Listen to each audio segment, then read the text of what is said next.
What is going on, everybody? We are the Painted Lions, and we're here for the pregame show of Game 5 between the Sixers and the Hawks. Hopefully, the Sixers can catch a dub and put this series to 3-2. I'm with my man Dives at Mr. Crockpot on Twitter. How you doing, man? Doing well, man. I'm psyched. I am psyched. Let's get Game 5 going, baby. Let's get that W. Yes, sir. Yes, sir. Listen, the last game, we talked about this a little bit before coming on to the pregame show. Last game, the Sixers, although struggled offensively, did not struggle defensively, holding the Hawks to 103, which is below the average they were holding teams to all regular season at 108. So obviously defensively not the issue. Last game, the issue was offense. So what do you see from last game the Sixers need to improve on coming in today? Yeah, we have Yam saying, am I the only one who thinks that they should shut down Embiid for the season? Yes, you are. Yes. 100%. What's going on, Yams? Long time fan. All right, so obviously the keys of this game is offense. Will the real Sixers please stand up is the theme of tonight's Game 5. You looked at, Game 4 was a tale of two halves. You had Joel Embiid, Ben Simmons, Tobias Harris, plus 15, plus 16, plus 8. All three over 20 plus that. And then you look at the second half, Tobias Harris, minus 16. Joel Embiid, minus 16. Ben Simmons, minus 15. That was kind of the story there, was that was since the first half of Game 1, the first time the Sixers starters got punched in the face. And that's what I want to see. I want to see a full game. I want to see the Sixers, bring out the offense, that efficient offense that we've seen all season long. The ball movement stopped. And most importantly, let's get back to playing Sixers basketball. That's led by defense and points in the paint. So, yes, we want to see the offense. But, man, they really struggled there, especially with points in the paint, which, my goodness, that was not good enough in Game 5. 40 points for the Atlanta Hawks in the paint in Game 4 to the Sixers 34. They were averaging nearly 60 in the series. Let's get back to the blueprint of what makes the Sixers successful, led by Joel Embiid, led by Tobias Harris, led by Ben Simmons. I want a full, two halves of Sixers basketball, and that should be enough to get the W. Yeah, the biggest thing you saw in Game 4, in my opinion, was Joel specifically not getting really inside into the paint. It seemed like he was taking a lot of shots just outside the paint, taking a lot of mid-range jump shots, which typically when he's making them does work out very well for this team. But the issue you really saw was he had no legs left with him at that point in the game. So you really have to hope that this game he comes out and has those legs, because if not, it could definitely be a problem. 100%. Let me share my screen real quick. That was kind of the theme of the night. You could tell Tobias Harris lost his legs. You could tell Joel Embiid lost his legs, for better or worse. Obviously this guy is fighting through a lot of pain here. I'm trying to find my... I think you de-shared it. There you go. Yeah. Here we go. I mean, look at Joel Embiid is on the left there. That's his shot chart, all periods. That's not going to get it done. I know he's fighting through injury. 1 of 2 at the rim, 0 of 5 within 15 feet, 2 of 9 in that mid-range where he has been absolutely outstanding, and then 1 of 4 from three-point range, which he's shooting, 38%. It was that game where, Joel Embiid didn't have it. It was so obvious by that fourth quarter. He was not locked in. He was hurting. He was sluggish. That's not what I want to see tonight. I expect to see the Sixers in front of their home crowds, energized, ready to go. And all of that, why I'm showing you this, has to be Doc Rivers, feeding the ball through Ben, feeding the ball through Tobias Harris. You talk Tobias Harris doesn't get talked enough about in that Game 4 loss. The dude had 2 points, all from the free throw line, from a quarter into that third quarter in the game. That's all he had. He was 0 for 1 from the field. Tobias Harris needs to get it done tonight. This guy needs to step it up. That way we can have Joel, take a breather before we head into the conference finals. So you look at this shot map, way too many outside shots, way too many. And that's not going to get it done for the Sixers. The Sixers, like I said, the recipe to success, getting Joel the ball down low, feeding him the rock, getting him to the free throw line. They didn't do it in Game 4. Yeah, another question I have for you is based off of Ben Simmons. Obviously, Ben has been a huge talk basically since he's entered the league, just with criticism or strong positive remarks from other people. Last game, it's very, very just not aggressive in the second half of the game. He even said it. Doc said it as well. Like, what do you think? Is it something that Atlanta is doing to prevent him from wanting to be aggressive, or is it something that just he needs to fight through to become more aggressive in the second half? Just get it through his head, man. No, it's. I don't think it's anything Atlanta did. What it is Doc Rivers needs to put the ball in his hands and get this guy checked into the game. It's truly as simple as that. We've seen it in previous games in this series. But when you get, you saw like why he looks so good in those first quarters or the third quarter in this series. He has tremendous performances in those time periods where you see Doc get him the ball, get him engaged offensively. He's been outstanding defensively, which he wasn't in game 4. When I watched the tape versus Trae Young, the dude was a half a step behind. I hope he's okay because that was not the Ben Simmons defense we have seen. Didn't he? Correct me if I'm wrong. Correct me if I'm wrong. Ben Simmons is questionable for tonight, right? I believe so. Yeah. Yeah. So did they say what that injury was? I don't remember what it said before. No, I haven't seen it. I literally just got home and put my daughter to bed, so I have no clue. So you tell me, buddy. I am going to look it up as you're talking.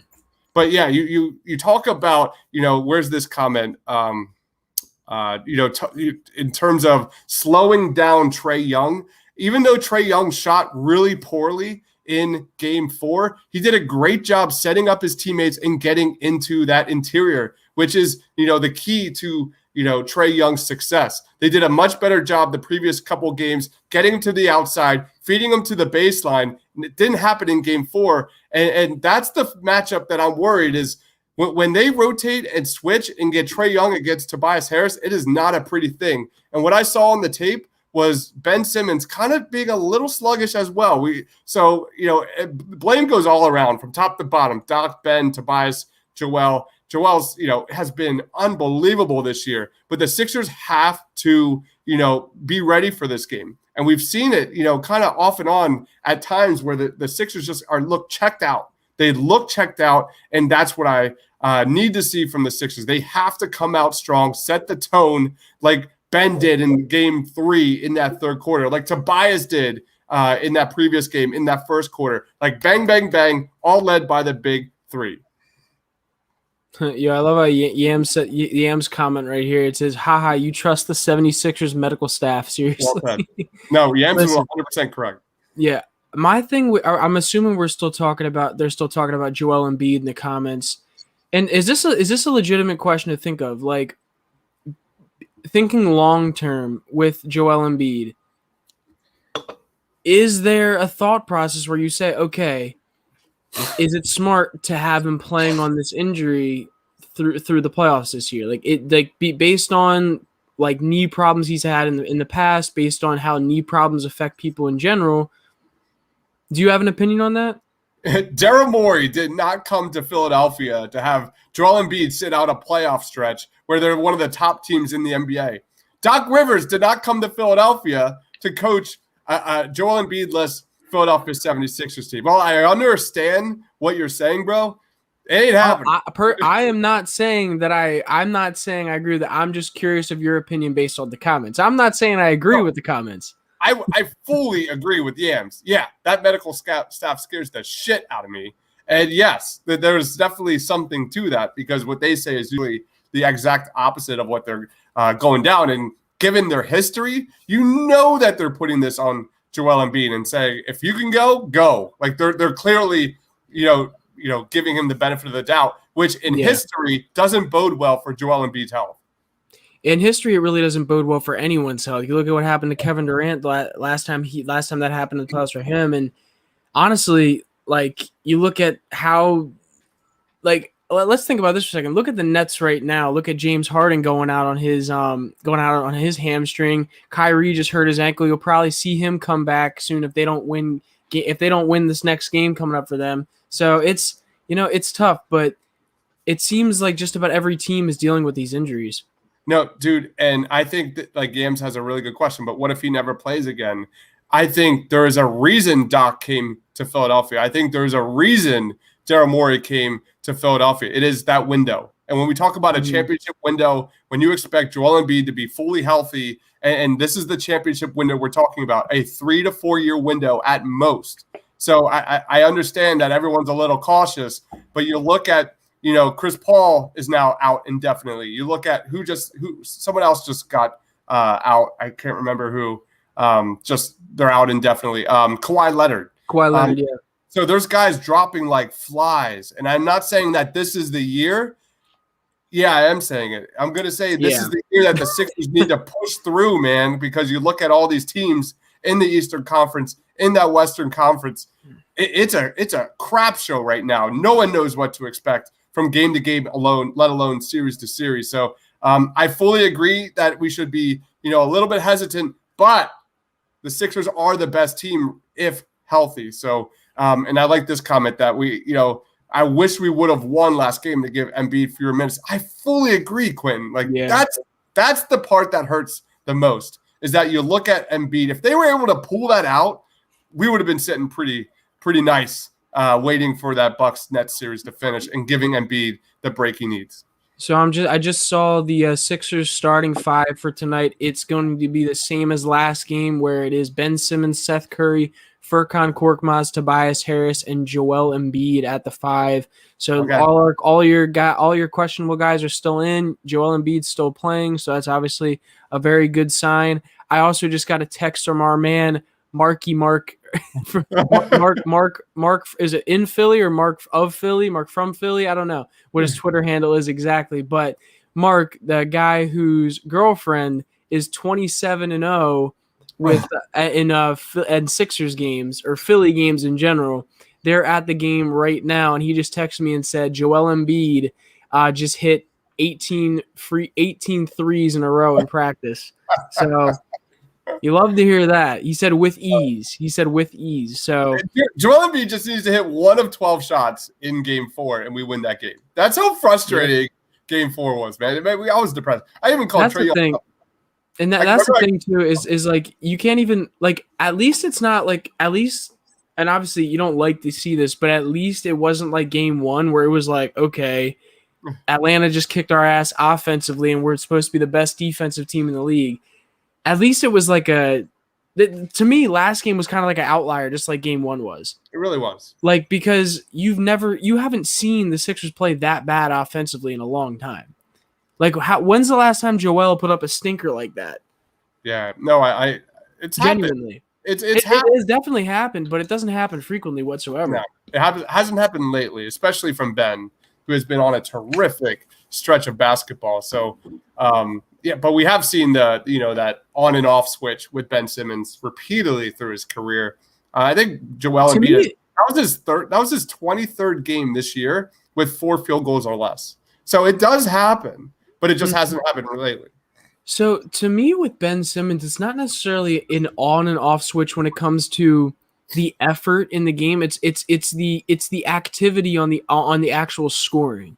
Because to me, he's always an important part in something, because even when he is standing in the dunker spot, he does make it hard for them to want to double team Joel at times because of how easy it is to throw it down to him in the paint and him dunk it or him get an easy layup. So I definitely see that at times. And also off ball, he's typically screening. Mind you, your second or third star, whatever you want to call him, personally, I think Tobias is like a second star offensively. But I think that's a question. Is your second or third star going to be like your screener? Is that something that bothers you? I know you say you want the ball in his hands. It's been a constant conversation that we've had in our group chat a lot. And I don't know if you want to talk about it, because it's definitely too soon. But Ben Simmons, is he the guy who's going to ultimately be the guy to be playing along Joel Embiid for their career? I mean, you look at this year, they have been absolutely terrific all season long together. When they're on the court together, they're unstoppable. Yep. That is such a loaded question because there's so many components to answer that one. Oh, for sure. I mean, it's as simple as Seth Curry going off and feeding the hot hand. It's as simple as Tobias Harris is going off. He's your ISO guy. When you're in the playoffs, it's a switch, situation, and you give the ball to Tobias against, Kevin Huerter, or you give the ball to Tobias Harris against John Collins every single time. Like, Ben Simmons is not I'm sorry, guys. Like, Ben Simmons is not a 20-plus per game scorer. That's not what his job is. Not on this team. But I fully agree with everyone. He needs to shoot better from free throws. It's terrible. It is embarrassing.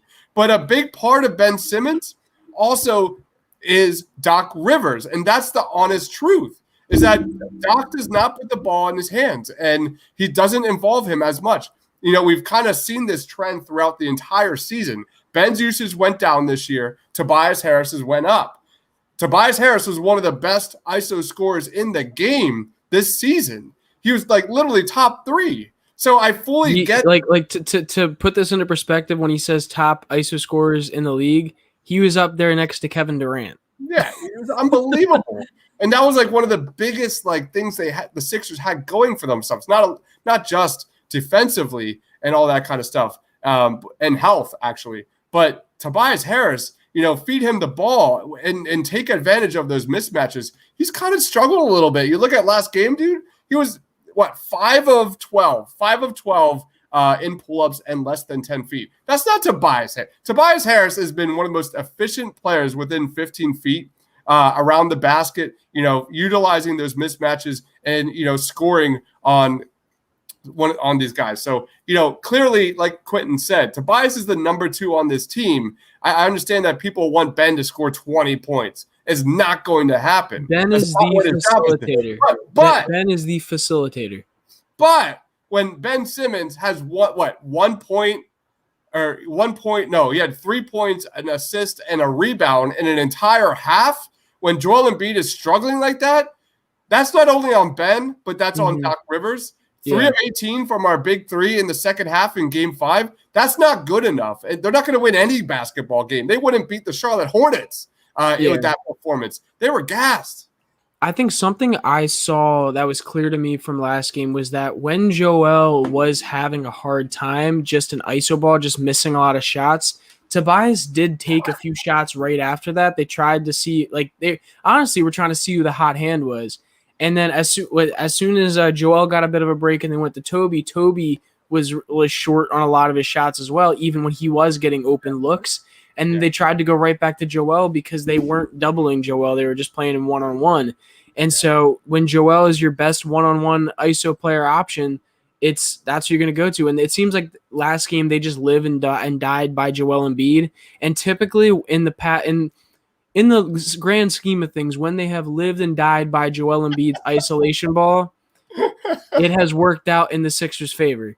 So I think like I said, that's why earlier I said it was kind of an anomaly, kind of an outlier type game for me, because in most cases, if you're giving the ball to Joel Embiid and it's one-on-one ISO against Clint Capella, he's going to score. And it just did not happen in the second half of last game. And I think that's really the issue there. Mike D says Ben needs an emotional support dog. I agree with this comment wholeheartedly. Embiid going 4 of 20 was worse than Simmons 13 of 42. You know what was also worse than Ben Simmons? Tobias Harris having one freaking field goal with the last 20-some minutes of the game. That can't happen. Tobias Harris is your number 2 scorer. So, guys, as much as we want to hate on Ben, and you can do that, I'm not saying he's not at fault. We ripped Ben Simmons during the post-game show, and rightfully so. But, everyone's to blame for that Game 4 loss. Yeah, definitely. And we're in the middle of and the Sixers are in the middle of a playoff run right now. Everyone's beat up. Everyone's tired. And Atlanta just happened to make a few more shots than we did. It's simple as that. No, both offenses were terrible. Both defenses played okay. I wouldn't even say Atlanta played good defense. I would just say Sixers played bad offense. The Sixers played good defense on Atlanta last game. Besides, maybe they didn't get as many steals as they typically do, but they were getting a lot of good contests on guys. They just couldn't put the ball in the basket. Simple as that. I made a tweet the other day when I was looking at trying to find out some trends going on. So while we're sitting here talking about offense, the true indicator for winning in this series has been fourth quarter defense. Yeah. If you look at the stats, like whoever has outperformed there in that fourth quarter, is typically getting the W. And Which makes sense. the Sixers really struggled there, especially offensively in that fourth quarter. But the Hawks had way too many shots in the paint. When you have this team, getting into the paint, they are so good. And with that spacing they have from all their guys, starters or bench players, they are really good. You look at their successive game 3 and game 2, they really limited the field goal attempts to the perimeter, and that's what we need to see in game 5. You look at the fourth quarter, there was a ton, like they didn't shoot well, but they got high good looks. They got high efficiency shots, whether it's Trae Young alley-oops or swinging the ball around. That pressure that when Trae Young like can funnel and get into the paint, that's the problem, and that's what we need to see the Sixers eliminate tonight. So this is an interesting thought, and I'm wondering what your thoughts on this are. If the Sixers lose tonight, what is your level of concern? Do you sit there, if they lose tonight, this series over for the Sixers? Just because at that point they lose home court as well, right? Correct. So what are your thoughts there? Because then you're in some deep water. Got to climb out. It's hard because I've seen the Sixers rise to the occasion so many times this year. When the shit hits the fan, eliminating big runs from other teams, Tobias Harris, Ben Simmons, Joel Embiid, they've always answered. So I do think that there is still a chance if the Hawks get the W tonight. I still think it's possible. It's such a game of runs, but that would be bad news bears because I don't know. We talked about it during the post-game show. Like Joel Embiid's hurt. Yeah. There's no question about it. But what worries me is when Tobias Harris is looking checked out like he did in game 4. Like he is hitting front of the rim every other shot, not getting to his spots. He just looked checked out just as much as Joel Embiid did, even though he didn't get the shot attempts. Yeah, we got guys saying not over, but we will see what this team is made of mentally. Definitely.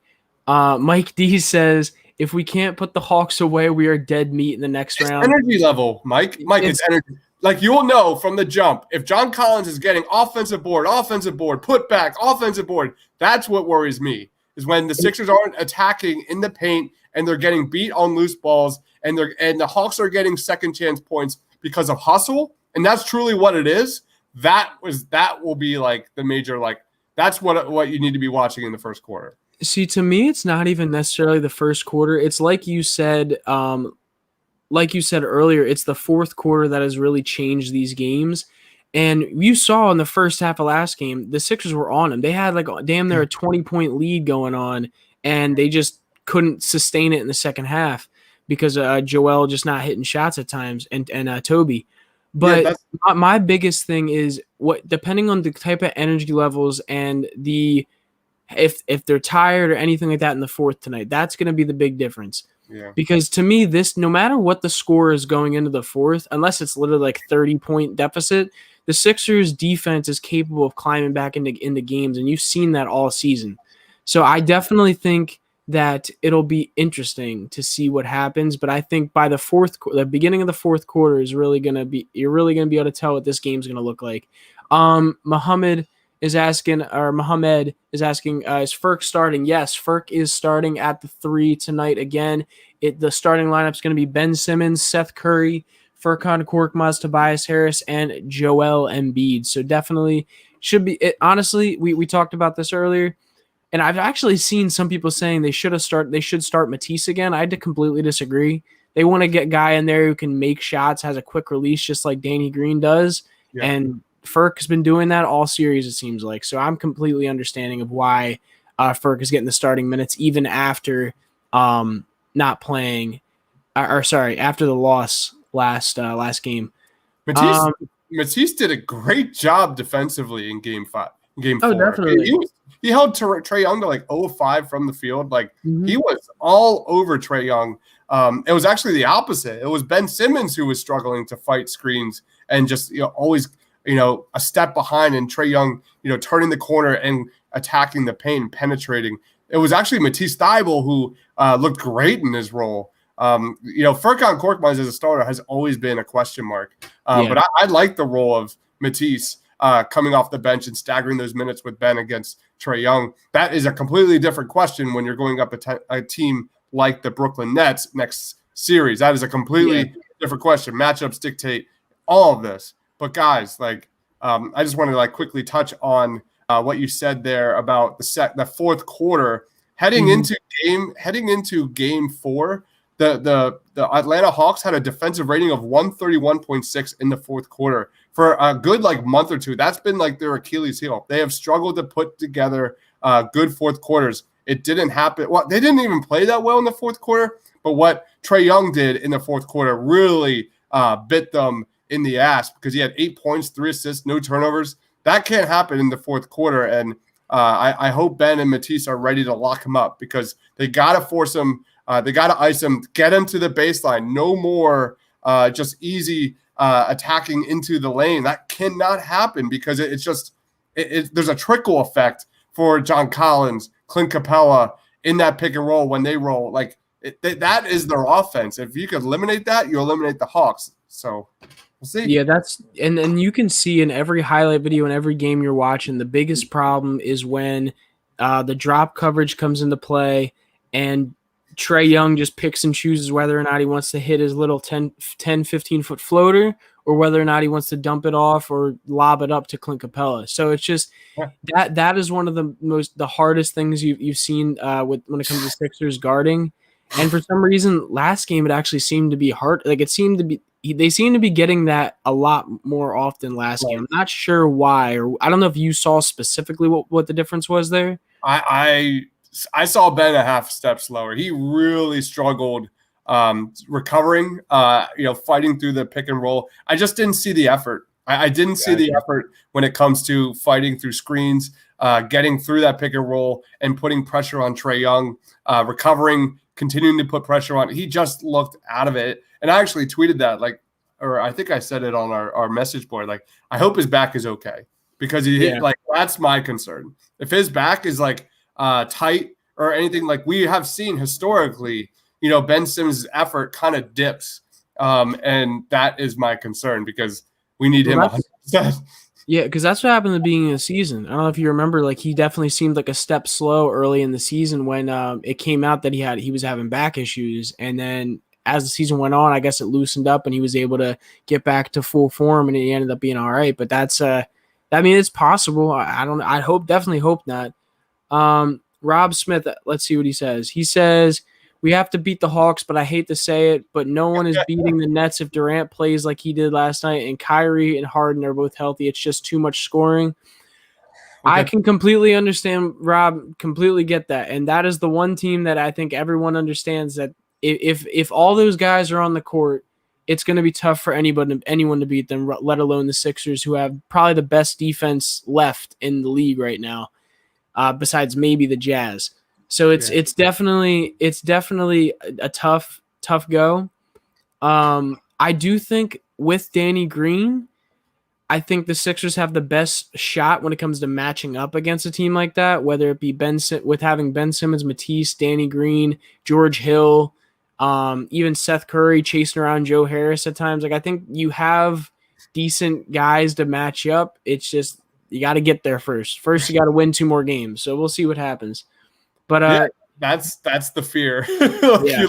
You look at Trae Young and his ability to penetrate, get around the corner and set everyone else up. What he had 18 assists in game 4, that. Is the fear. And when you're going up against a Kevin Durant who can beat you in every way imaginable, ISO or in the pick and roll. Yeah, that's that. Let's worry about that. Realistically, the biggest reason, in my opinion, why KD was able to have that kind of a night last night is because of James Harden.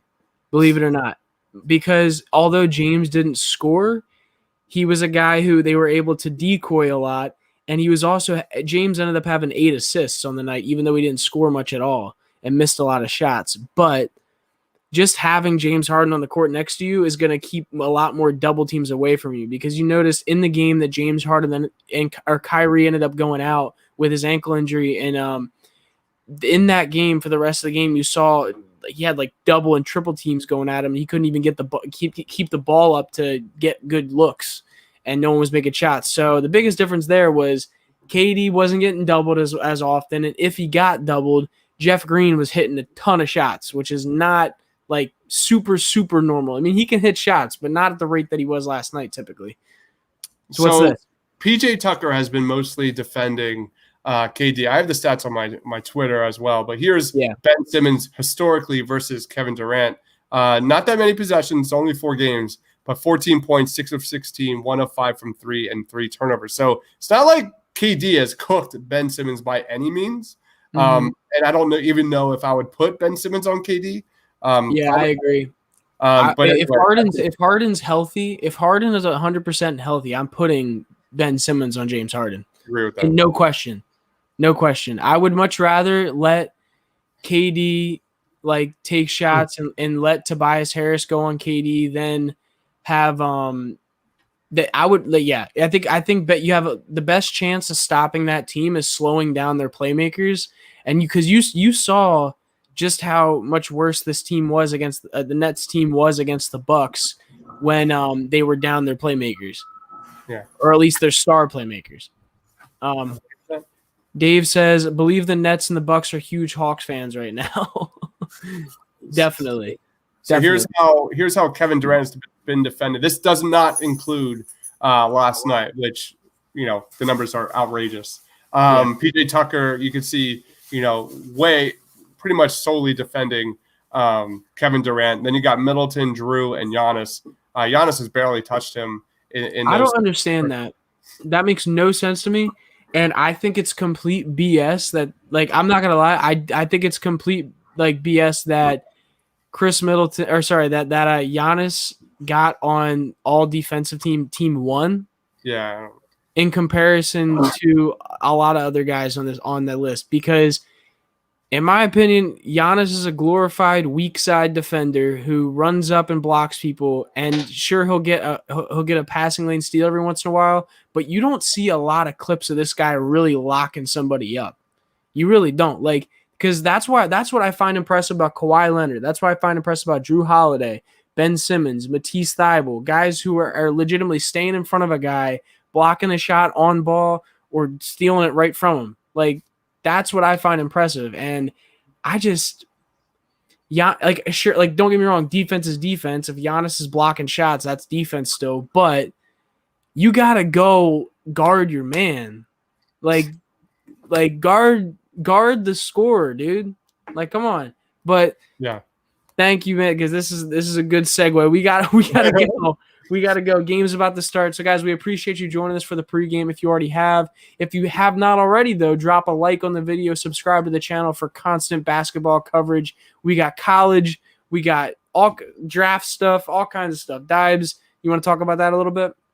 Oh, me and Tiago have been breaking down a lot of Sixers draft targets. So if you it's only a month away, but if you guys love the NBA draft as much as we do, there's some really interesting Sixers draft targets here at the late first round, second round that we should be really interested in. And me and Tiago do these every Saturday morning. I drop the highlight reels before we do the scouting reports. So we're doing 3 of them bright and early Saturday morning, and we'll continue to do so before the draft. Got you. So, guys, like I said down here in the comments, please drop a like, follow us, subscribe to the channel if you're not already. We will be back here right after the buzzer to talk about what we saw this game. Hopefully we're talking about fun things. Hopefully we're all fun things, but we will scrutinize if we need to. So, guys, we appreciate you joining us. We will see you right after the game. Go Sixers! Let's go!